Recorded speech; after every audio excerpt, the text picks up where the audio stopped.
मैं आपको बहुत अफसोस की बात कहना चाहता हूं, जो मेरे दिल का दर्द है। एक दिन मैं कानपुर रेलवे स्टेशन पर उतरा था, एक व्याख्यान देने के लिए गया था। कानपुर आप जानते हैं कि एक ज़माने में क्रांतिकारियों का घर था। नाना साहब पेशवा, तात्या टोपे, झांसी की रानी लक्ष्मीबाई, ये सब कानपुर में इकट्ठे होकर आज़ादी की योजनाएं बनाया करते थे। बहुत ऐतिहासिक शहर है। तो वहाँ एक बार मैं व्याख्यान देने के लिए रेलवे स्टेशन पर उतरा, तो रेलवे स्टेशन के बाहर निकला तो वहाँ चाय की कुछ दुकानें हैं। आप कभी जाएंगे तो आपको भी दिखाई देंगी। तो एक चाय की दुकान के सामने से मैं गुजर रहा था, मेरा अचानक से मोबाइल फ़ोन बज गया। मैंने रुक के उस मोबाइल फ़ोन को सुनना शुरू किया। तो एक कान से मैं मोबाइल फ़ोन सुन रहा था, दूसरे कान से एक चाय की दुकान पर एक माँ और एक उसकी बेटी आपस में बातें कर रहे थे। दोनों बातें मुझे सुनाई दे रही थी, फ़ोन भी सुनाई दे रहा था, उनकी बातें सुनाई दे रही थी। तो माँ और बेटी आपस में बात कर रहे थे। थोड़ी देर के बाद मेरा फ़ोन बंद हो गया और मैंने ध्यान से उनकी बात सुनी तो उनकी बात का एक ही विषय था। बेटी अपनी माँ से पूछ रही थी, हम इतने गरीब क्यों हैं?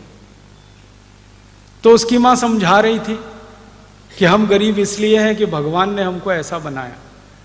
तो मुझे थोड़ा सा क्रोध आ गया। मैंने उनकी बातों में हस्तक्षेप किया और मैंने कहा कि भगवान ने आपको गरीब नहीं बनाया, हमारे देश की शासन व्यवस्था ने आपको गरीब बनाया, सरकार ने गरीब बनाया।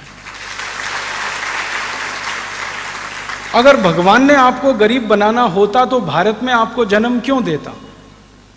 पाकिस्तान में पैदा कर देता, बांग्लादेश में पैदा कर देता, अफ्रीका में पैदा कर देता, इंडोनेशिया मलेशिया में पैदा कर देता। आपको भारत में जन्म क्यों दिया उस भगवान ने?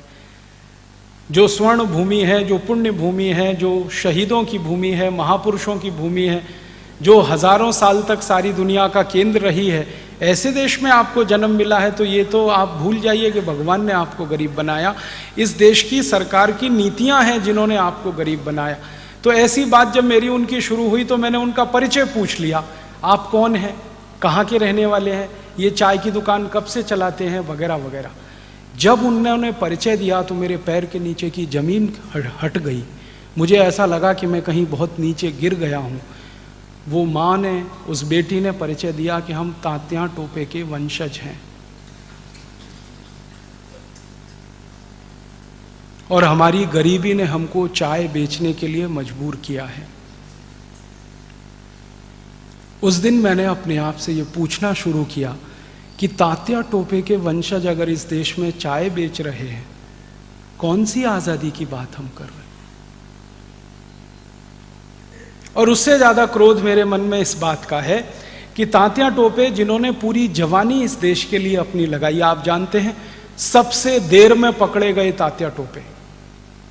1857 का जो क्रांति का संग्राम हुआ, नाना साहब पेशवा के कंधे से कंधा मिलाकर जिन्होंने काम किया, नाना साहब पेशवा को, झांसी की रानी लक्ष्मीबाई को, झलकारी बाई को, सारे उनके सहयोगियों को शहादत हो गई। सबसे अंत में तात्या टोपे पकड़े गए थे। इतने कुशलता के साथ उन्होंने आज़ादी की लड़ाई का नेतृत्व किया था और उनके परिवार के लोग चाय बेचें इस देश में अपना जीवन चलाने के लिए। और इसी देश में ऐसे कई लोगों को मैं जानता हूं, आप जानते हैं, जिन्होंने अंग्रेजों की सरकार के साथ सहयोग किया था देश को गुलाम बनाने में, जिन्होंने अंग्रेजों की सरकार को सहयोग दिया था इस देश के क्रांतिकारियों को मरवाने में। वो लोग इस देश में मुख्यमंत्री बनकर राज करें, उनके परिवारों के लोग केंद्रीय मंत्री बनकर इस देश में राज करें।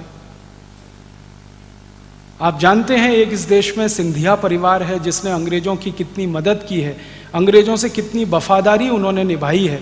1857 की लड़ाई में एक तरफ क्रांतिकारी लड़ रहे थे, दूसरी तरफ सिंधिया परिवार की फौज अंग्रेजों के साथ क्रांतिकारियों के खिलाफ लड़ रही थी। उस सिंधिया परिवार के बड़े बड़े लोग देश में मुख्यमंत्री बने, प्रधानमंत्री के साथ केंद्रीय मंत्री बने, और तात्या टोपे के परिवार के लोग चाय बेचे इस देश में। सिंधिया परिवार की तरह इस देश में एक और परिवार है, पटियाला राजघराना जिसको कहा जाता है, जिन्होंने अपनी पूरी फौज, पूरी सेना अंग्रेजों को दान में दे दी। 1 करोड़ स्वर्ण मुद्राएं अंग्रेजों को दी थी उस 1857 की क्रांति के खिलाफ काम करने के लिए। उस पटियाला परिवार के लोग मुख्यमंत्री बने पंजाब के, और तात्या टोपे के परिवार के लोग चाय बेचें इस देश में आज़ादी के 63 साल के बाद। अगर यही है तो कैसे कहें देश आज़ाद हो गया?